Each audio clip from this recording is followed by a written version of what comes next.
Estamos comenzando este nuevo episodio de Hitos de la Historia, hoy día sobre libros. De hecho, siempre nos interesa hablar con los autores de los libros y que nos cuenten parte de esas historias, esas aventuras, de hecho, como se llama el libro de hoy, Aventuras de un testigo privilegiado. Esta, de hecho, vendría siendo la segunda parte de un libro que se llama Testigo privilegiado. De hecho, ahí está en la portada del autor, a quien prácticamente todo Chile, me imagino, conoce. Aventura de un testigo privilegiado de Orlando Sáenz Rojas, ingeniero civil, empresario chileno y que tiene mucho que comentar, mucho que contar. Y de hecho, por eso es este libro, esta segunda parte, por así decirlo, son aventuras, son historias que le ha tocado vivir en estos más de 50 años de vida pública, de figuración pública. Le agradecemos a don Orlando que esté junto a nosotros hoy día para comentar sobre el libro. ¿Cómo está Orlando? Bienvenido. Muchas gracias, bien, me siento muy complacido de atender a su invitación, así es que estoy a su disposición para cualquier pregunta que se refiera al contexto del libro. El libro, como ustedes han visto, es una colección de episodios, llamémoslo así, unidos por una temática común, en los cuales yo he participado a lo largo de la vida que tengo. Así es que Bueno, cualquiera hablemos de de eso. Hablemos sí. de la creación del libro, porque yo decía al inicio que podría ser, y de hecho en la segunda parte de otro libro, que es Testigo Privilegiado. Claro, de testigo ¿Cómo? privilegiado. Claro, sí. Yo escribí este libro después de Testigo Privilegiado, porque en Testigo Privilegiado relato muchas cosas, pero me quedan muchas por relatar y profundizar algunas que en Testigo Privilegiado se pasan muy por encima. Entonces, sobre todo, casi todas las, en el Testigo Privilegiado no hay nada casi de la aventura fuera de Chile. Este libro tiene un enfoque muy especial en eso, en las ocasiones en que me tocó desarrollar temáticas profundas en países de muchas partes del mundo. Y creo yo que esa parte es muy importante porque refleja lo que es el mundo, lo que ha sido el mundo del último cincuentenario y lo que va a ser y lo que va a influir sobre el devenir de Chile. De manera de que ese es el alcance que tienen esas aventuras fuera de Chile. De manera de que me complació mucho escribir el libro, me demoré bastante.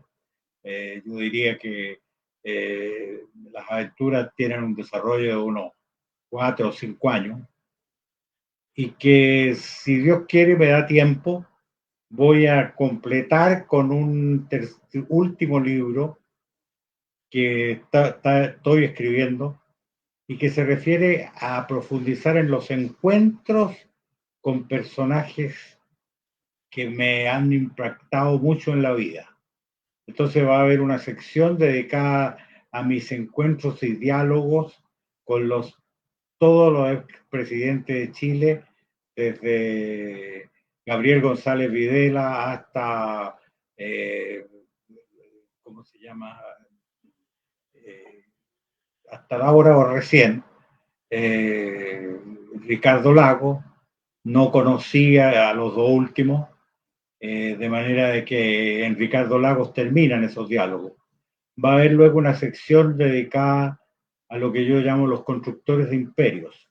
Esto es, las veces que en la vida he tenido oportunidad de conocer y profundizar el conocimiento de grandes capitanes de empresas, creadores de imperios económicos en Chile, como han sido, por ejemplo, Andrónico Luxic, Anacleto Angelini, Juan Yarur, Javier Vial, en fin, gente de los Said, gente de ese nivel que por sus cualidades y por su visión han creado imperios que son los que mueven a Chile. En realidad, si usted agrupa las empresas que esos grupos manejan, se va a encontrar con que está ahí una parte muy sustancial del Producto Geográfico de Chile. Entonces, yo creo que esas figuras no son debidamente aquilatadas en el país, que simplemente los mira como súper ricos y hasta con cierta aversión, porque este es un país de gente chica. En Estados Unidos, por ejemplo, esos tipos de hombres son héroes. y se magnifican en todas partes. Y tienen muchas veces hasta monumentos. En Chile no solo no tienen monumentos, sino que generalmente son mirados con suspicacia, porque este es un país de chicos. Entonces, en un país de Lilliput, Gulliver no es muy no cae simpático. De manera que esa es otra sección. Y luego voy a dedicar una sección completa a lo que yo considero personajes notables de mi vida, que son gente que no llegó a ser presidente, ni llegó a ser magnate, pero que sí desempeñó papeles importantes, decisivos en la historia de Chile, como Jaime Guzmán, como, como Andrés Saldívar. Hay tantos de esos, hay varios de esos, que son personajes que vale la pena resaltar y vale la pena recordar lo que le enseñaron a uno.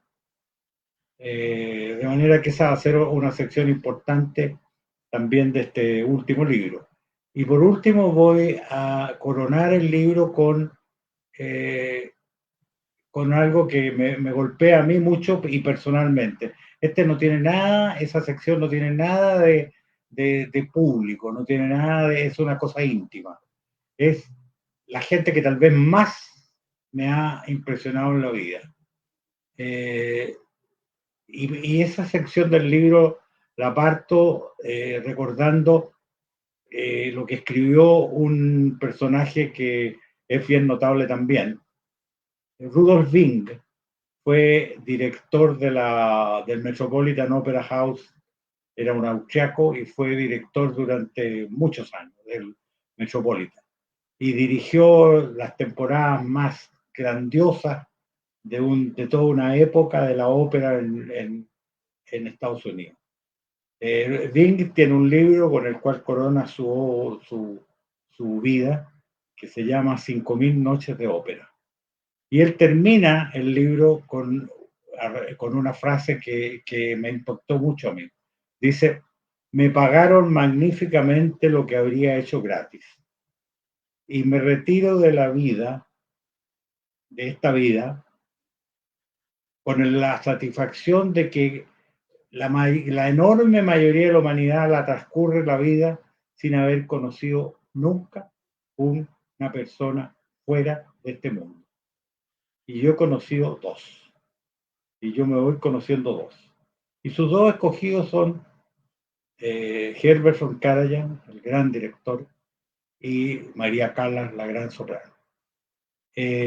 Bueno, yo voy con mi pequeñísimo orgullo a superar a Bing diciendo que me despido de este mundo habiendo conocido tres, no dos, sino que tres super seres, un santo y dos sabios. Y ahí los nombro, que no los conoce nadie, pero yo los conozco. Así es que ese es la coronación del libro, que voy a completar tal vez con algunas anécdotas notables. He tenido a lo largo de la vida episodios que no pueden llamarse impactantes en mí, pero que sí son notables, como participación de personajes, qué sé yo, cosas verdaderamente extraordinarias que a lo largo de la vida me han pasado. Eh, qué sé yo, hay tantas que no vale la pena acordarse en este momento de una. Así que eso es mi comentario del libro y del próximo. Bueno, hablemos a propósito del libro, están las aventuras, ¿no es cierto? Quizá Orlando Sáenz, una de las más conocidas, su aventura en la Sofofa, por el impacto que tuvo y por lo que significó esa época. Pero me gustaría preguntarle, antes de que llegara a la Sofofa, ¿usted tenía alguna impresión? ¿Conocía, por ejemplo, a Salvador Allende? Si es que lo conocía, ¿tenía alguna impresión antes de que fuera presidente? Porque después cuando fue presidente sabemos que obviamente estuvieron en bandos opuestos, pero ¿cuál era la impresión que tenía de él antes de ser presidente y luego antes de que muriera? De hecho, creo que usted estuvo ahí algunos días antes de que él se suicidara. Sí, efectivamente. Bueno, en primer lugar, sí, yo conocí a Allende antes de ser presidente de la SOFOFA.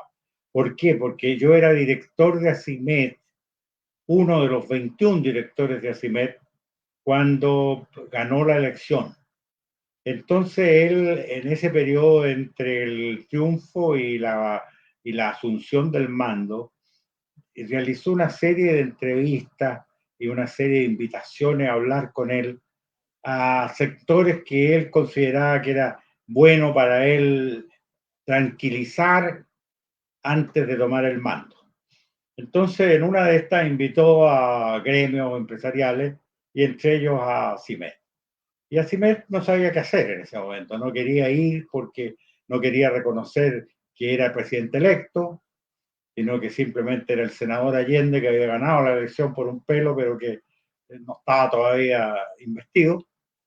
Pero tampoco quería estar totalmente ausente, entonces mandó al más joven y último de sus directores a la entrevista. Y ahí conocí a Allende yo. Esto debe haber sido, digo usted, a los 10 días de haber ganado la elección en septiembre del 70. Y ahí lo conocí. Y esas reuniones se prolongaron un par de veces hasta que, en vista de que todo esto iba tomando cuerpo y sobre todo que pasado la ratificación por el Congreso, Asimet consideró que el diálogo ya tenía que hacerlo a una altura diferente y más oficial. Entonces la solución que optaron fue elevarme a mí a la mesa directiva. Y la participación, seguí participando en diálogos con lo que iba a hacer el gobierno desde esa posición hasta que me invitaron a ser presidente de ACIMED en enero del 71.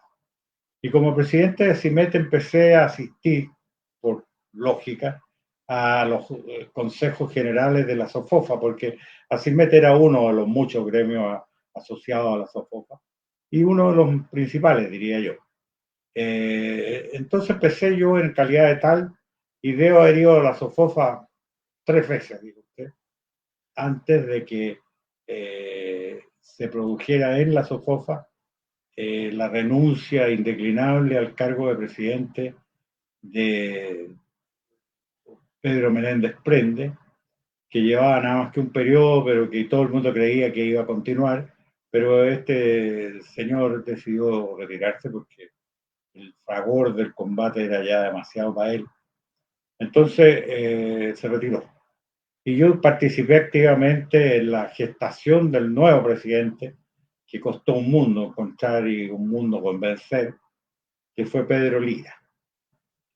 Y bueno, yo me quedé con eso tranquilo y pensando que esa era una situación estable, hasta que hice un viaje a la subregión andina y estando allá en el viaje, me llamaron de urgencia de vuelta a Chile para decir que Pedro Lira no podía seguir, había estado 2 meses o algo así, 3 meses, no sé, no quería seguir, estaba abrumado y no quería seguir. Entonces me ofrecieron el cargo a mí.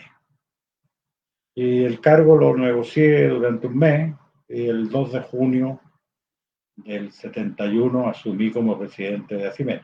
Por supuesto que hasta ese momento yo llevaba varias reuniones presentes con Allende al frente, algunas casi personales y otras un poco más vastas. Yo recuerdo que cuando yo asumí el 2 de junio, asumí un momento muy complicado, muy particularmente complicado. ¿Por qué? Porque Allende, dentro de sus maniobras y él se decía el hombre más, de la muñeca más la mejor muñeca del país, de América y del mundo. No era ninguna de las 3 cosas, pero en todo caso se vanagloriaba mucho su habilidad política. Y naturalmente eso se traducía en una cosa que tiene cierto paralelo con lo que pasa hoy día, que lo que él decía andaba por un lado y lo que el gobierno hacía andaba por otro. En la realidad el gobierno era una fiera suelta que tomaba empresas todos los días y qué sé yo, y Allende ejercía una verborrea que trataba de alguna manera de justificar lo que era injustificado. Entonces él, dentro de estas operaciones Valium, había con bombo y platillo anunciado la creación de un Consejo Nacional de Desarrollo y que estaría formado, presidido por él, estaría formado por una serie de funcionarios de Estado, desde luego todos los ministros del área económica, presidente del Banco Central, presidente de la Corfo, presidente del Banco del Estado, en fin, y naturalmente todos los ministros del área económica. El que mandaba en ese tiempo en el ministerio y en Chile era Pedro Busco, que era el ministro de Economía, que era un personaje poderoso. Había creado este consejo que había tenido una sesión antes que yo llegara a la presidencia de la SOFOF. Y en esa sesión se había decidido que cada sesión iba a ser ocasión para que un representante del sector privado expusiera el estado de su sector. Y se había hecho un sorteo de cómo iban a ser las presentaciones. En la primera sesión, por ejemplo, no recuerdo exactamente si fue así, era agricultura la que iba a hacer su exposición. Entonces, el presidente de la SNA, en esa reunión de este famoso consejo, al que asistían los 4 miembros de las cámaras, de la Cámara de la CPC de aquel tiempo, ponía. Él expuso sus. Pero el segundo era la SOFOFA, sorteado.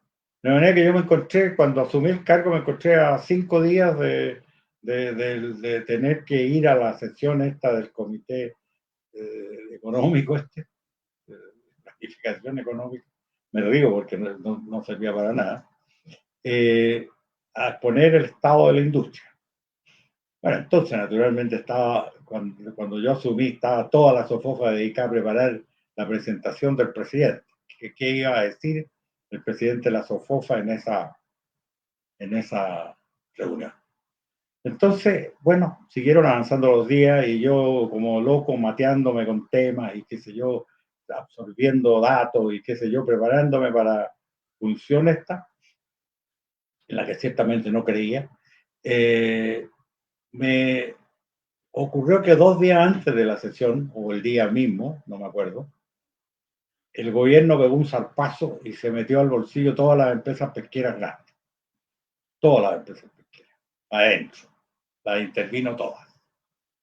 Entonces yo me puse a pensar y dije, ¿qué es lo que significa esto? Significa lo que está pasando, que entre las reuniones y los zarpazos, así avanzamos. Entonces me dieron cuenta alguien de la SOFOFA, que no recuerdo, que algo bien especial. Me dijo, oiga, le dije yo, ¿y por qué fueron intervenidas, con qué pretextos fueron intervenidas estas 5 empresas? Siendo la mayor de ellas de Perú. Entonces me dice, mire, el decreto tiene por fundamento el que están desabasteciendo el mercado interno y que por lo tanto han incurrido en las causales del decreto del año 32, no sé qué. Allá. Pero yo le dije, oiga, según yo recuerdo, yo no he visto nunca un tajo de perro en la calle. ¿Qué vende en Chile perro?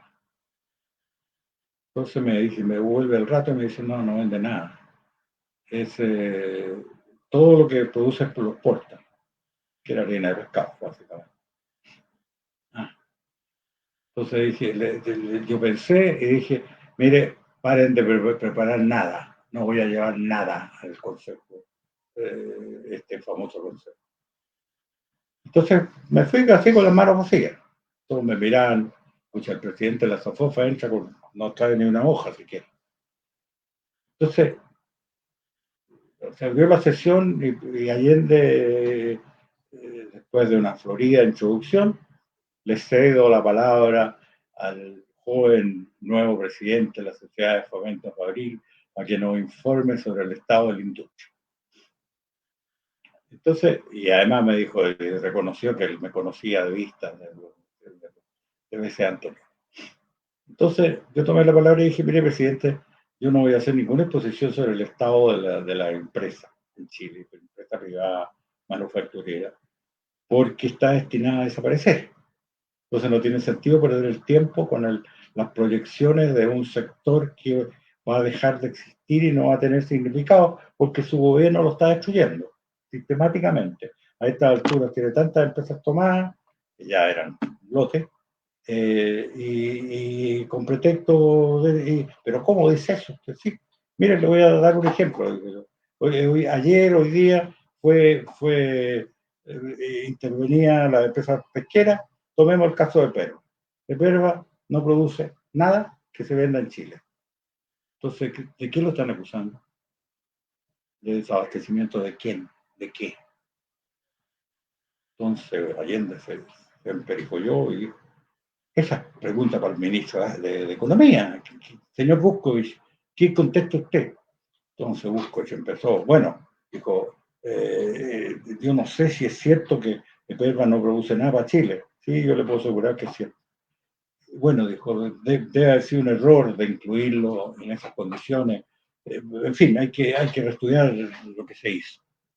Entonces le dije yo, ve presidente que tengo razones muy sólidas para no proyectar lo que es improyectable, porque yo no sé con estos errores hasta dónde vamos a ir a parar. Y si hace existir un sector que yo represente y que te valga la pena analizar qué es lo que va a ocurrir en el futuro.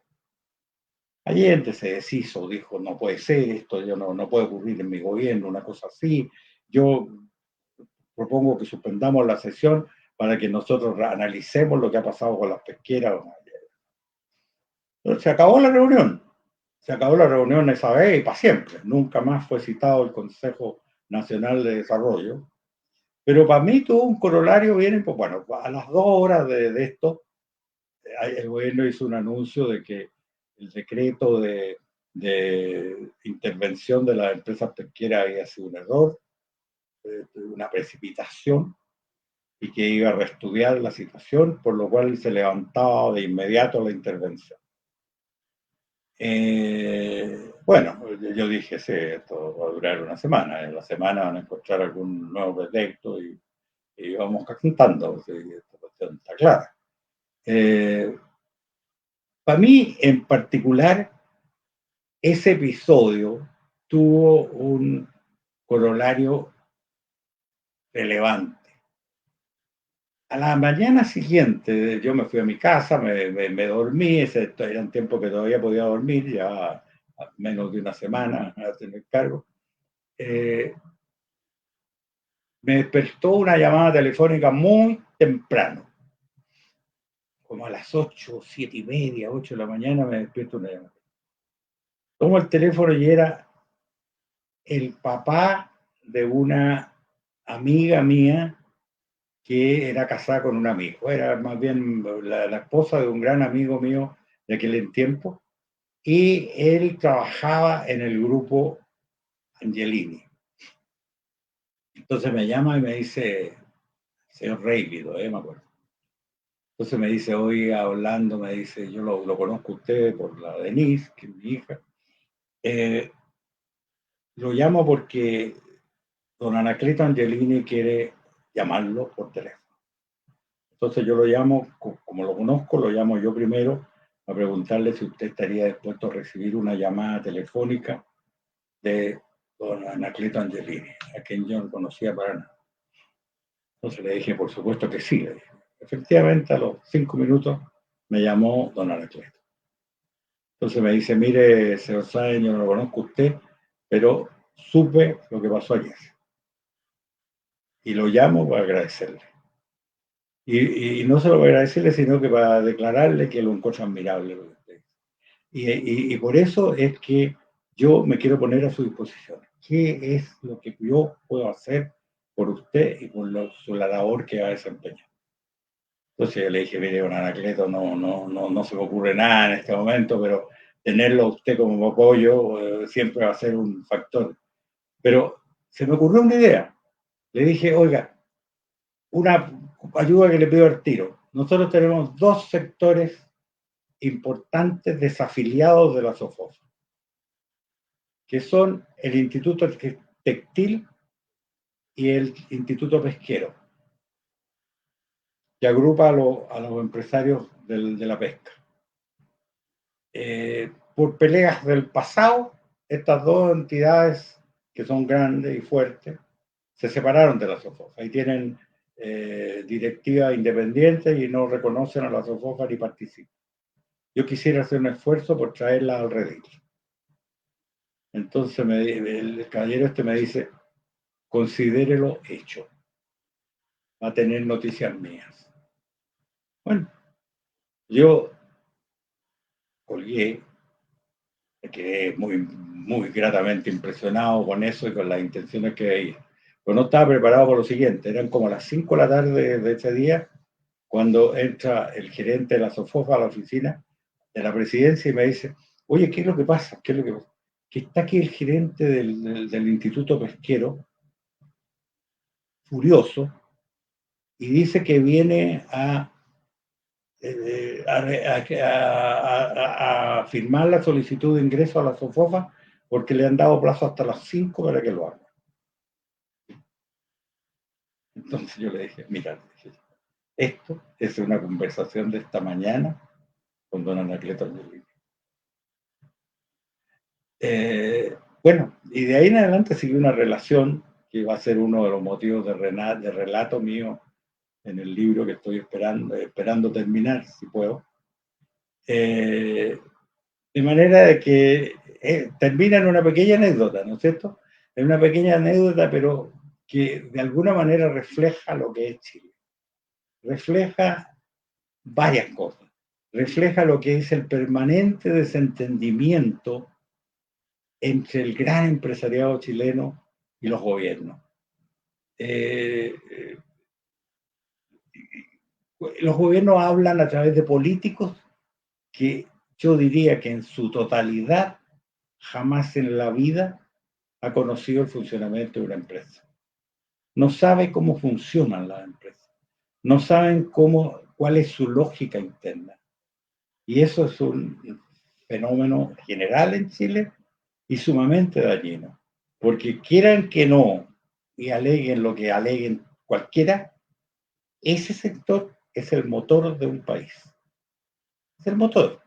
Y lo es aquí, en Afganistán, en Estados Unidos, en Alemania, en cualquier parte.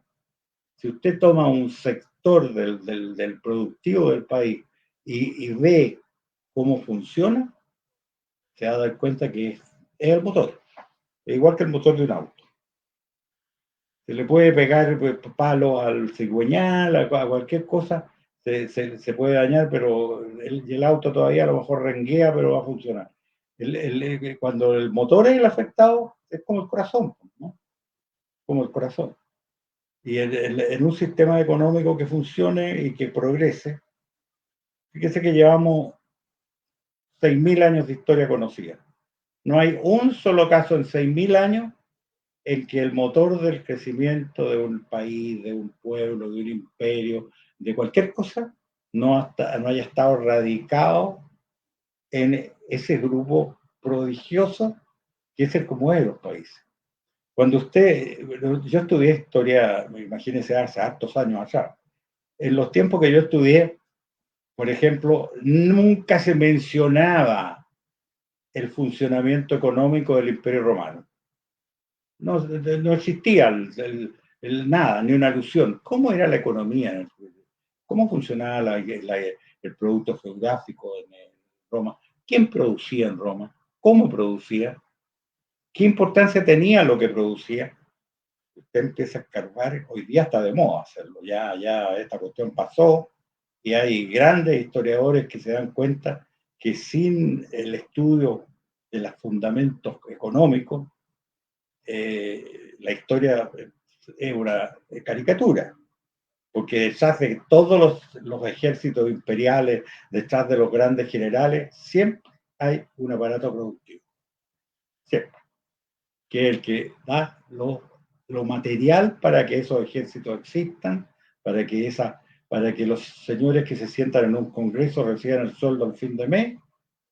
El motor ellos no lo ven, de alguna parte sale. Algunos tienen vaga idea del fisco. ¿El fisco qué es lo que es el fisco? ¿Produce qué es el fisco? Gasto. El fisco no produce más que gasto. De manera de que es un tema bien profundo y bien para analizar. Oiga, Orlando, hay dos temas que están relacionados, de hecho están cerquita en el libro. Página 55, visita de Felipe Munátegui, si no me equivoco, el 10 de septiembre de 1973. Y a propósito de eso, le quiero preguntar, ¿cuándo supo usted que el golpe iba el 11 de septiembre? Y de hecho después está en las hojas, en hojas más adelante, aparece si no me equivoco, es el día después o el día después del 11 de septiembre, reunión con los comandantes jefes. Pinochet le dice a usted que usted no confiaba en él. Sí. ¿Cómo fue eso? ¿Cuándo supo usted del Ambas golpe y, cosas son y ciertas. por qué desconfiaba de Pinochet? Bueno, partamos por la primera pregunta suya. ¿Cuándo supe yo que el golpe venía el día 11? El 10, en la noche, como a las 11 de la noche del día 10. En ese momento supe, por una señal, de que el golpe venía. Pero antes, nada. Pero era una situación en los días previos, en las semanas previos, y hasta me debería decir en los meses previos, era una situación de que todo el mundo sabía que iba a pasar algo. El golpe lo sabía Chile entero con varios días de anticipación. Lo que pasa es que no sabía la hora de la muerte. Pero eso, en la agonía de cualquier persona pasa lo mismo, ¿no es cierto? La familia se reúne alrededor y espera hasta que se produce el deceso. Pero una hora antes nadie sabe cuándo se va a producir, ¿no es cierto? Eso es así, la situación era esa. Y en esa situación apareció Felipe Amunátegui, que yo lo recuerdo porque venía yo imagínense, esto ocurrió de 10, 12 días antes del golpe. Yo venía como perro cansado de vuelta a mi casa a botarme una cama alguna hora. Cuando llego a la casa, así medio moribundo, y me dice mi señora, que es una santa, me dice, oye, hace una hora y media que está sentado en el living esperándote Felipe Munati. Que teníamos una relación social con él razonable. No era un gran amigo, pero lo conocía además. Escucha, yo bastante lateado me fui a enfrentarlo. Entonces estaba ahí, me dice, él notó lo molesto que estaba yo y lo cansado que estaba. Entonces me dice, mira, me dice, sí, lo que vengo a decirte es bien simple. Me dice, tú, que debes ser el hombre mejor informado de Chile, sabes que estamos en vísperas de un golpe de Estado. Por favor, medita en eso, medita las consecuencias que esto va a tener y si puedes evitarlo, evita. Yo reaccioné en ese momento mal. Me enojé y le dije, mira, yo pienso todo el día en lo que va a pasar si esto sigue, porque parece que tú no lo has pensado. Segundo, no tengo nada que me diga, como más allá de ser un chileno más, de qué va a pasar y cuándo va a pasar. Pero medita tú en qué alternativas hay, alternativas reales que haya. Entonces me dijo, es que tú no sabes lo que puede venir después de un golpe militar. Sí, le dije yo, es cierto, yo no sé. No tengo ni una experiencia que me permita saber, no sé. Pero sí sé que estamos al borde de un desastre muy grande. Eso sí que lo sé. Así que esa fue la entrevista con Felipe Amunate, que era en ese momento secretario general del Partido Demócrata Cristiano. Lo que ya estaba, yo conocía a todo el Partido Demócrata Cristiano, por lo menos sus directivas en aquel tiempo, y no solo del Partido Demócrata Cristiano, sino que de esos también. Y eso me mostraba que una división interna grande, porque me contaba que había sectores preponderantes en la democracia cristiana que estaban completamente de acuerdo en que no había salida democrática. Así es que, bueno, esa anécdota de Felipe Amunátegui la recuerdo siempre porque fue impactante. Fue ¿Y impactante. con, Y y con luego está el Pinochet? incidente de Pinochet. Bueno, lo de Pinochet pasó después del golpe, ¿no es cierto? El golpe fue un día martes y este incidente con Pinochet fue el sábado de esa semana, o sea, 5 días después, cuando nos recogieron a 7 dirigentes gremiales, empresariales de los cuatro de TPC, más Cuncille y Vilarín. Creo que eran los 7.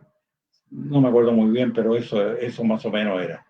Nos recogieron a los 7 y nos llevaron separadamente al Ministerio de Defensa, donde estaba funcionando todo el gobierno en ese momento, y ahí nos hicieron un homenaje, los 4 miembros de la Junta, reconociendo de que los verdaderos gestores del nuevo gobierno eran estos dirigentes. Y que por razones obvias no era una cosa que se pudiera hacer pública. Entonces, cuando nos estábamos, la ceremonia fue de 5 minutos, cortísima, 10 minutos, como mucho, se pusieron ellos los 4 al umbral de la puerta a despedirnos y nosotros, cada uno de nosotros pasaba abrazándolo a cada uno de los 4.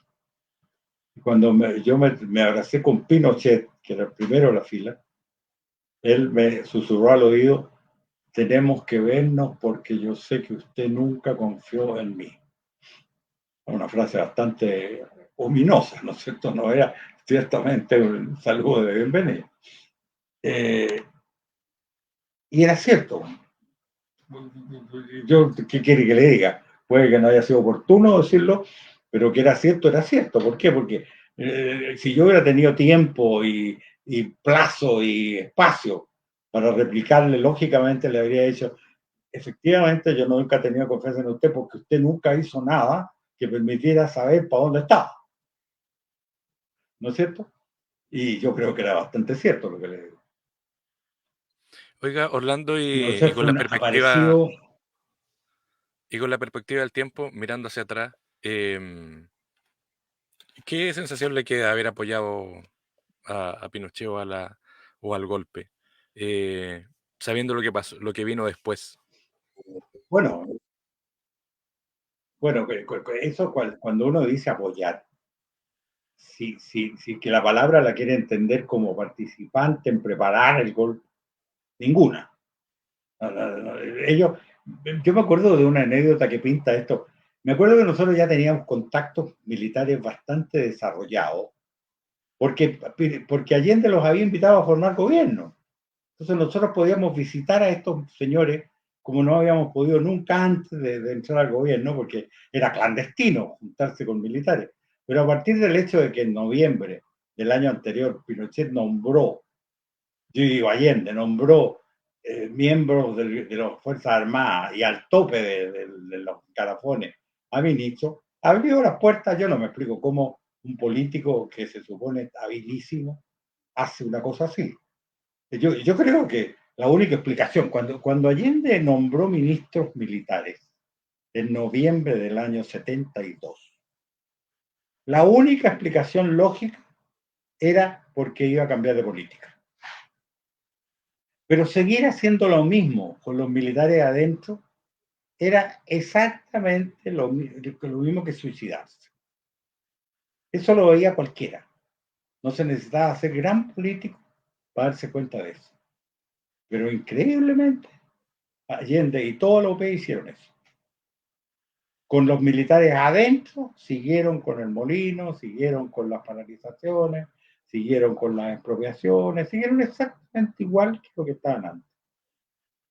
Siguieron con la preparación de los planes famosos de educación y qué sé yo, todo igual.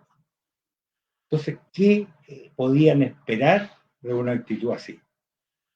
Bueno, entonces, yo me acuerdo que nosotros, como le digo, a 3 meses del golpe, una cosa así, teníamos ya varios del sector, teníamos contactos con él, oficiales, íbamos a verlo, qué sé yo iba a tomar desayuno con el comandante en jefe del ejército a su casa de ahí del presidente Razo, abiertamente, sin ningún problema. ¿Por qué? Porque era obvio. ¿Por qué no me iba a ver con el ministro del Interior?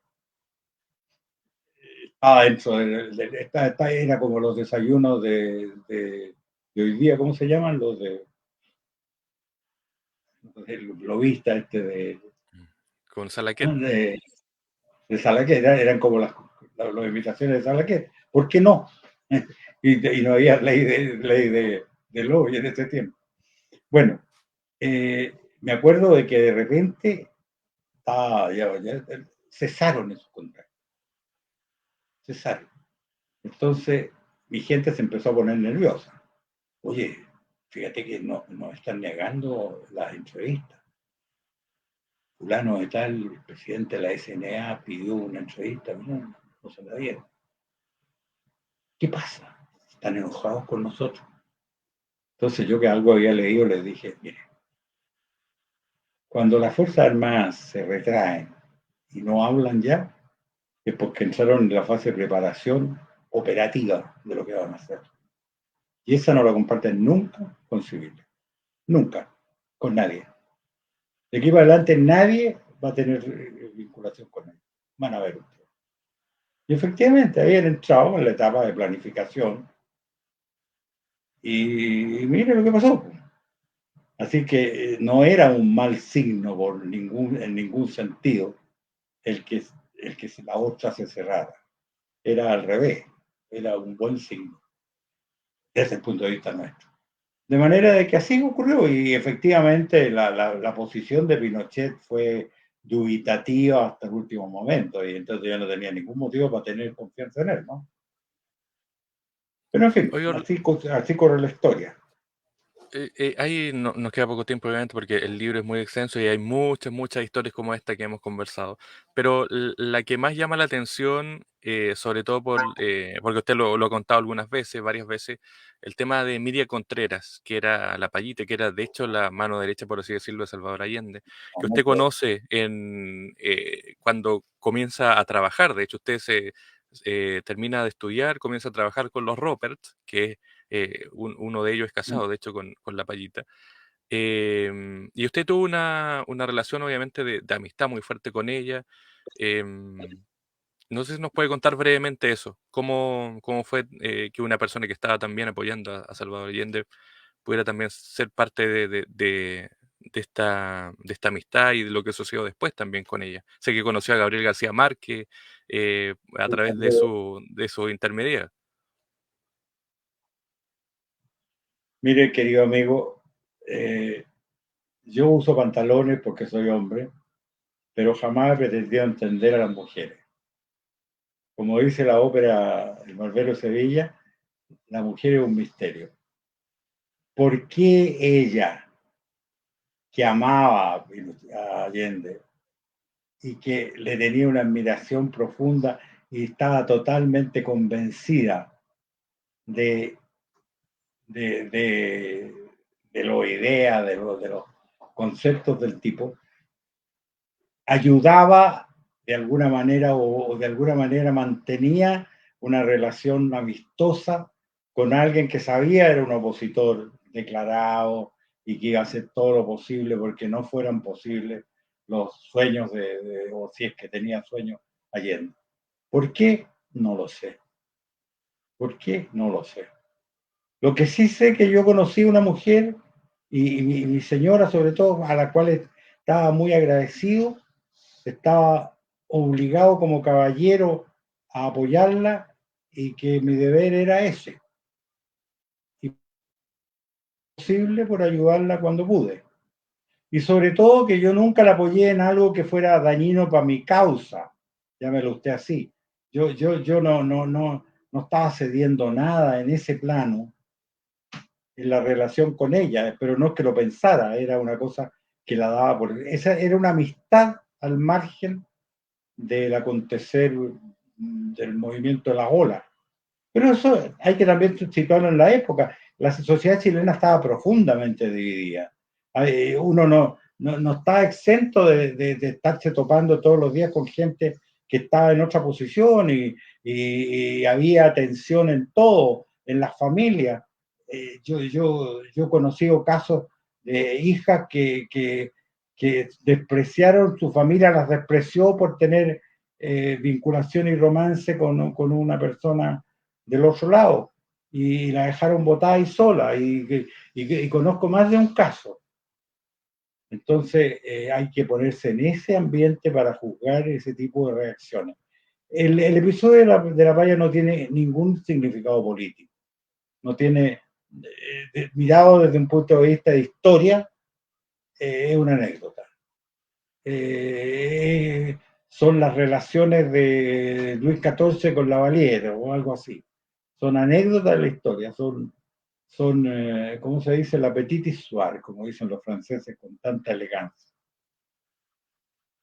Muy bien, pues Orlando Sáenz Rojas es el autor de este libro que está acá, se llama Aventuras de un testigo privilegiado, de hecho es la continuación del libro Testigo Privilegiado, que ustedes también pueden encontrar, de hecho el libro es de Erasmo Ediciones, y es un libro muy interesante porque no es solamente, bueno, son las aventuras obviamente de nuestro invitado hoy, pero es el Chile, ese Chile que no sé si concordamos, Orlando, de que ese Chile murió hace algunos años, murió el 2019 o murió en la década del 2010, que ya no es un Chile que fue de a poco muriendo, un Chile que ya no va a Sí, volver. ese Chile ya no existe, ese Chile ya no existe, ese Chile ya no existe y, y lamento que no exista porque era un Chile hermoso, era un Chile hermoso. Pero eso es un sentimentalismo vacío. Hoy día Chile tiene un sector amplio ya de gente que no está de acuerdo con el sistema de vida de ese Chile del pasado. Y ese sector existe, es grande, no es mayoritario, pero es grande, y sobre todo es muy inescrupuloso. Entonces, eh, ha trastornado en una forma sumamente fuerte la vida chilena y ha hecho imposible que ese Chile del pasado exista, ¿cierto? Eh, y es así, lamentablemente es así. Yo me preocupo mucho más del Chile que van a tener que vivir mis hijos y mis nietos que lo que puede tocarme todavía vivir a mí. Muy bien, pues ahí está el libro. Aventuras de un testigo privilegiado de Orlando Sáenz Rojas. Ahí está, para que lo puedan adquirir en digital y en físico. Así que, Orlando, muchas gracias por el tiempo, éxito. Y bueno, vamos a estar atentos a esa tercera publicación para poder volver a conversar si os quiere.